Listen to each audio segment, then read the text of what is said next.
What's up, fuckers? Welcome back to another video. Today we're going to be doing another ranked album tier list. Yeah. Today we're going to be doing Lamb of God. Now let me give a little bit of a background here. Lamb of God is an incredible band. Not sure exactly where they were formed. I know they originally started off as Burn the Priest, changed the name, and then in 2000 they came out with their first album under the name Lamb of God with New American Gospel. And this was kind of their start to their career. Like I said, that was in 2000. As Lamb of God, they changed it from Burn the Priest. I had a hard time putting this list together because I honestly, I enjoy all but one of Lamb of God's albums completely. And I enjoy them all in a different way. So putting this list together was actually pretty difficult for me. And I am including the brand new release of OMENS that came out earlier in October. So we're going to be including that in this list as well. So a lot of these placed, I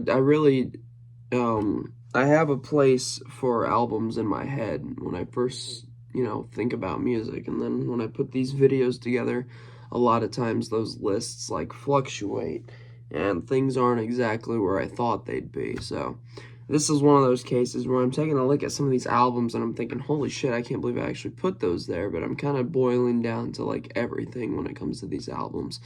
I'm taking into consideration the album itself, the way it flows, like their whole discography, who they are as a band. So I'm dissecting pretty much everything about it. So I'm just going to go ahead and jump into this. I know a lot of people like this album, and a lot of people really dislike this album. But for me, number 9 has got to be New American Gospel, their 2000 album. It is the worst sounding one. It is the worst mixed one. It is the worst produced one. It is the worst one for everything. Fight me. I don't give a fuck. Give me your opinion on that. That's just the way I see it. And if you disagree with me, that's okay. But I just can't. I've tried so many times to get into this album. Literally so many times. I've tried like 5 times to listen to this album all the way through, and I can't.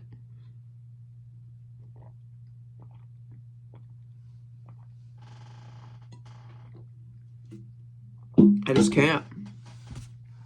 Granted, it is a first album for the band under this name, so you gotta understand it's not gonna be great. A lot of first albums are great. Like if you look at, I'm not even gonna go into that band. They're not even really metal.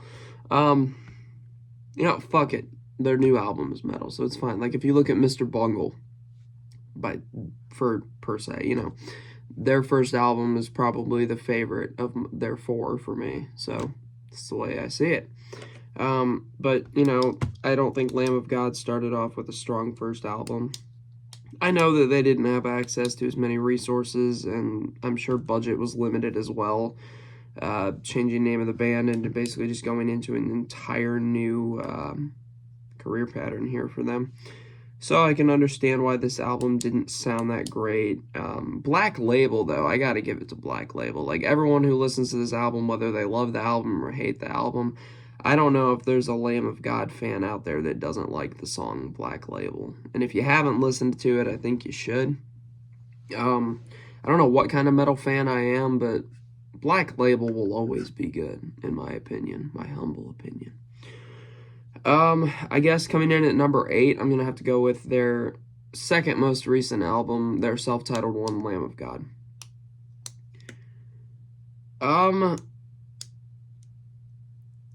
It is hard for me to rank these, and I had a hard time ranking this with 7 and 8,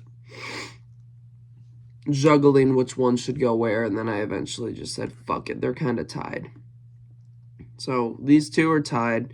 I have Lamb of God and As the Palaces Burn in 7th and 8th. And to me, those two are equal in my opinion. They both have some really kick-ass fucking songs on them. Lamb of God I put in 8th just as a reference, kind of simply because there's some really cringy shit in that album to me. Like one of the songs starts off, they literally say, like, fucking, I was born in a cemetery. Like, I don't know. To me, that's very cliche. I don't know if that's heinous of me to say. Another one, like, this is the new abnormal. To me, that is just one of the most fucking cringy lyrics Lamb of God has ever put out. I'm sorry. It just is. That's just the way I see it. But, like, I was expecting more going into this album, to be perfectly honest, simply because when Memento Mori started and they had that kick in, wake up! Like, it was just fucking insane to me. So, like, I don't know. I was a huge fan of the opening track to that album. And then the second track, I don't even remember the name. I call it American Scream, but that's not the name of it. After that, it kind of just went downhill for me. So, wasn't a huge fan of that album. I definitely went into that expecting more than I got out of it, but still not a bad album. So, like I said, 7th place is As the Palaces Burn. For me, like, I know a lot of people love this album. This isn't a lot of people's top 3. I have a hard time getting into this. Everyone likes 11th Hour. I'm into that song, whatever. I think every song on this album kind of sounds good within its own thing. But I gotta give it to this album. It is a huge step up from New American Gospel. Like, it was worth the 3-year wait putting out this fucking album because it was just absolutely incredible compared to their debut album as Lamb of God. As the Palaces Burn is an incredibly constructed album. I know the first mix wasn't exactly great and that they remastered it. I believe I bought the unremastered version for CD, and I almost prefer it that way. I just think it's more raw Lamb of God. Not as raw as New American Gospel, but thank Jesus Christ, because my ears were bleeding after that album.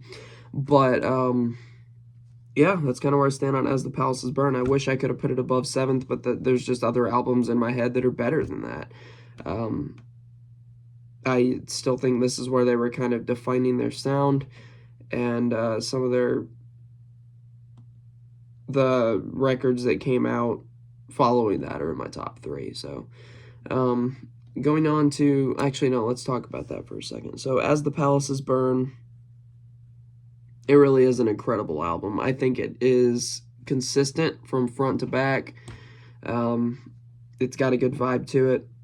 I love the album. But for me, it just doesn't place as high as some of the other ones when it comes to Lamb of God's sound and the rest of their discography. So for me, coming in at number 6 is Sturm und Drang. This would have been one of my top 3 if I wouldn't have dissected these albums a little bit more. I don't think I listened to this album all the way through. There are some bangers on this album, and don't get me wrong, I'm the kind of guy where I like some experimentation and shit. I liked the clean vocals on this album. I'm just gonna come out and say it. I know a lot of people hate this album for the clean vocals. A lot of people shit on Overlord, but I think that's one of the best songs on this album, to be honest. Like, Embers is great. They put Chino in there, and he's an incredible vocalist. I think that was an amazing, collaboration tactic there. That song is absolutely incredible as well. You get Randy just fucking going ham, and then fucking Chino just doing his thing. And I think it sounded incredible together. I think that that's definitely a collaboration I would love to hear again in the future, but I know they probably won't do that, but it is what it is. Sturm is definitely an interesting album, as there are elements that they put into this album that they hadn't in any other album before. A ton of clean vocals, well, a ton compared to what we're fucking used to from Lamb of God, but I think that it was an incredible step in a different direction. And Burn the Priest came out with a record, but I just think that, this was a little bit more of a stronger note to leave on for a 5-year hiatus, not releasing a album under the name of Lamb of God.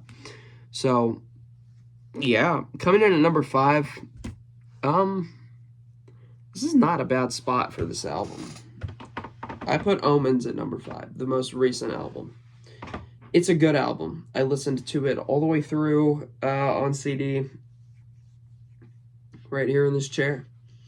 And I truthfully enjoyed it. And I actually did a full review of this album on this channel. And there's a full video of that on this channel. So go check that out. I'm not going to get into that since I've already pretty much done an entire video on that. But it is a great album, and I recommend you go listen. Coming in at number 4 for me now, this is another very controversial topic. A lot of people put this at 7 or 8, sometimes 6. I put it at number 4, Resolution, 2012. I really listened to this album once about a year ago, bought the CD, and never listened to it again. And I just recently popped the CD back in and took a good listen to every song on this album. I think it's an incredible fucking album. An insane banger with, like, even just the start of the fucking album. It starts off slow, and you get that initial scream. And then, like, tracks like Barbarossa just slap you in the fucking face so hard. Like, Jesus Christ. I don't even know how to fucking explain that. But that song just literally rapes your face. There's no going back. I think the album has its weak points kind of after the turn of like the 60% mark of the album. But the closing track, King Me, is probably one of my favorite Lamb of God songs of all time. Again, they were kind of experimenting around. It's not their typical vanilla sound that everybody loves, but I think that, again, this was a step in an incredible direction. And I think Resolution is an album that I could revisit any day of the week. So the next one I actually had in my number 2 spot for a while. It was in my number 1 spot as well because I hadn't listened to a ton of Lamb of God's material. So coming in at number 3 for me, the first Lamb of God album I ever listened to all the way through, Sacrament. Now, the reason I have this one at number 3 and not at number 1 or number fucking 6, like some people do, is because this album is inconsistent. And every song on this album is incredible. I think that the writing process of this album definitely shouldn't go unmentioned, because I know that they had just came back from putting out their live album, Philadelphia, and that did incredibly well, and especially after their previous album, Ashes of the Wake, you know, kind of peaking the Lamb of God sound. People were expecting a lot, and Lamb of God wanted to deliver. And I know that at this time they were interesting themselves in a lot of other things, which is good because you want to do that as a band. Like, those were the good old times. This is fucking 2005, 2006 era where you can, you know, drive a car that doesn't have Bluetooth. Yeah, I don't know. Those were just the good times to me. And you actually had events that you could go to. Like, these guys at the time would literally participate in, like, the fucking yearly Chili thing. And that to me is like, I don't know if you guys are talking about that, or if you guys know about that. Go check out The Making of Sacrament. It's a really wholesome video. Fucking love the documentary. It's incredible. So, like, yeah, they were just interesting themselves and things like that at the time, and I think that every one of these songs has a different element from one another. Again, We Will Rise was, like, it sounded different to me from the rest of the songs on the album, and I liked that. Walk With Me in Hell is an incredible opening track. Redneck, I Don't Give a Fuck What You Say, that song will always be good to me. Another one that a lot of people don't like, but I absolutely love, Pathetic. I fucking love that song. Descending is incredible. I know that the band didn't like that in the beginning, but I think that that's an incredible song, and that took the album in a completely different direction, which I like. Like I said, this album is extremely inconsistent, but this is the only Lamb of God album that is inconsistent where it actually works. That's why I put this in number 3. I don't know. It was the first one I ever heard. I love the album art. I love the concept of the album. I know it's not a concept album by any fucking means, but I feel like any of the songs on this album could have been a single, without a doubt. as some of them were, if I recall correctly. So I speak very highly of Sacrament. Coming in at number 2 for me is Wrath. Now, this is funny because Wrath is a CD that I don't even fucking own. I own the entire Lamb of God discography besides,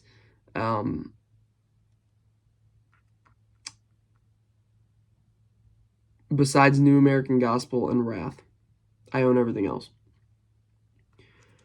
So, it's weird to put this one at number 2 for me, but I did listen to this originally, and I got about 3 songs in because I didn't like it. I didn't like the vocals, I didn't like the sound of it, and that was probably about a year ago. Now, I figured, okay, with this new ranking of the albums video that I'm going to be putting out on Lamb of God, I'm going to have to give this album another listen. So I did. I absolutely fucking underestimated this album. There were a lot of new vocal techniques introduced by Randy Bly here into Lamb of God's style of music. There were a lot of different things put into this album that were, you know, not really Lamb of God's typical style. Like, their previous album was Sacrament. And then they come out with, like, openings to, like, the song Grace. Just these gorgeous little guitar harmonies, 30 seconds, and then fucking slams you in the face. Like, I like that they kind of fake you out a little bit there. Pretty cool. And I really enjoyed this album. Some of the songs, actually, like, I know it's weird to say, because heavy metal, but they got me in the feels.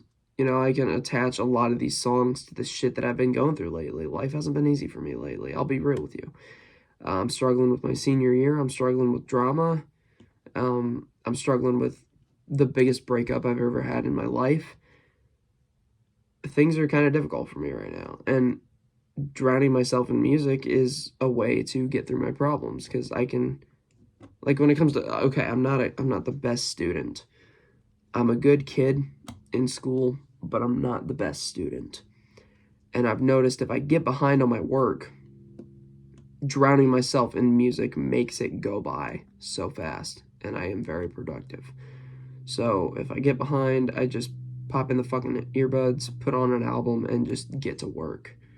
That's my incentive. So I guess Wrath to me holds somewhat of a sentimental value. But overall, just an incredible album. Underrated album, because a lot of people do what I did. They give it a first listen, never go back, never even finish the album, and call it a shitty album. I didn't call it a shitty album. I just never really had much to say about this album until recently, when I gave it another listen and thought that it was one of the most incredible things I've ever fucking heard. And it is.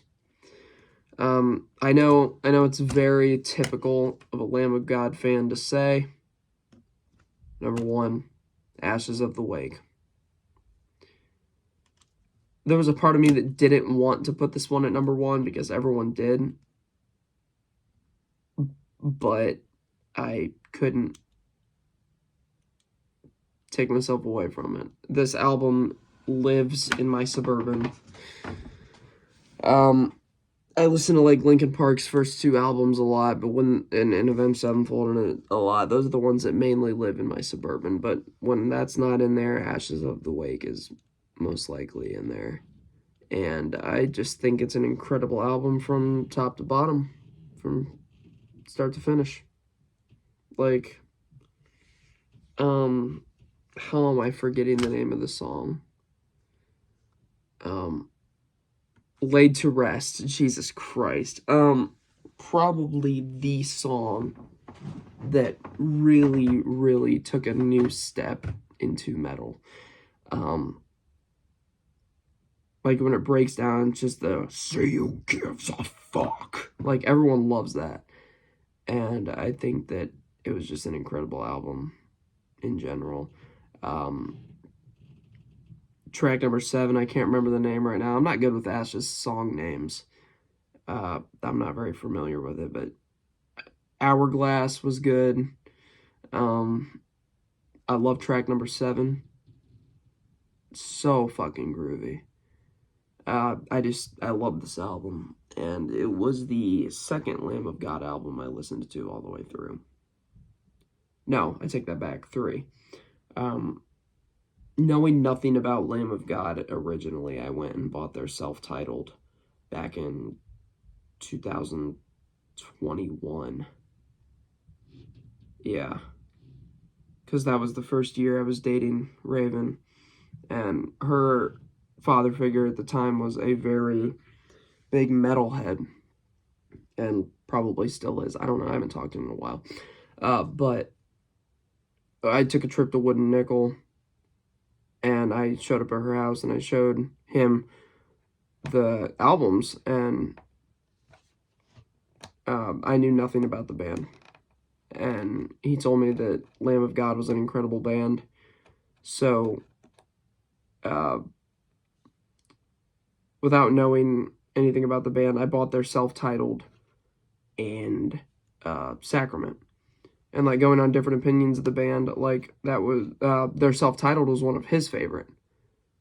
Which is, like, like, you can see the diversity in what some people think about the band. But for me, I think every album is good in its own way. Like, if you love extremely fucking raw metal, New American Gospel is probably your shit. Which is understandable.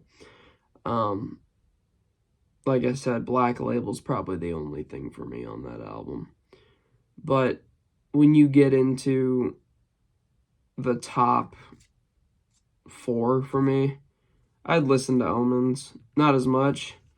But Resolution, Sacrament, Wrath, and Ashes of the Wake are my top 4, and those are the ones I would pick up any day of the week, pop in a CD player, and listen all the way through without getting as bored.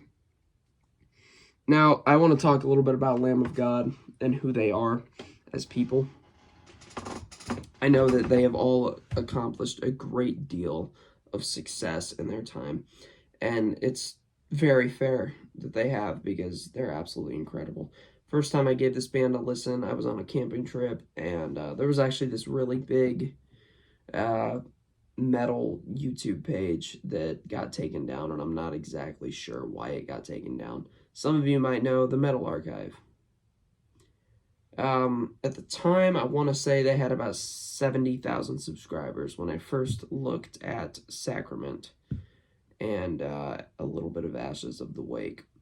But I started Sacrament and I just didn't like it, which is crazy, because Walk With Me in Hell was the first track I ever heard by this band, and it ended up being one of my favorites after I re-listened to Lamb of God.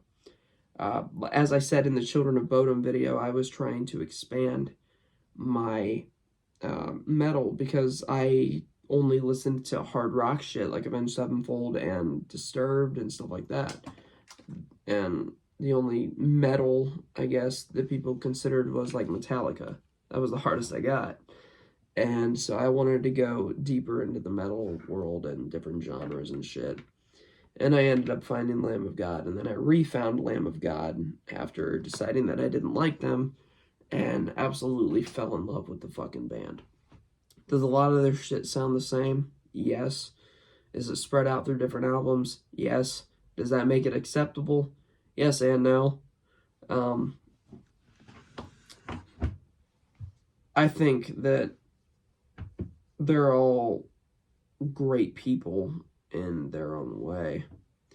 But yeah, no. Lamb of God will definitely stand as one of my favorite metal bands, probably for a long time. So yeah, that's my honest ranking on all of their albums. If you guys disagree with me, go ahead and leave your comments or whatever. I want to see your tier list, because I always love seeing where other people stand on this.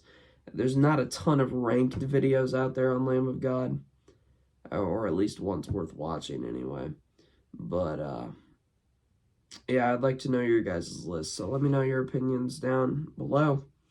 And well, I will see you soon, Metal Mafia. Keep headbanging. I'll see you in the next one. Peace out.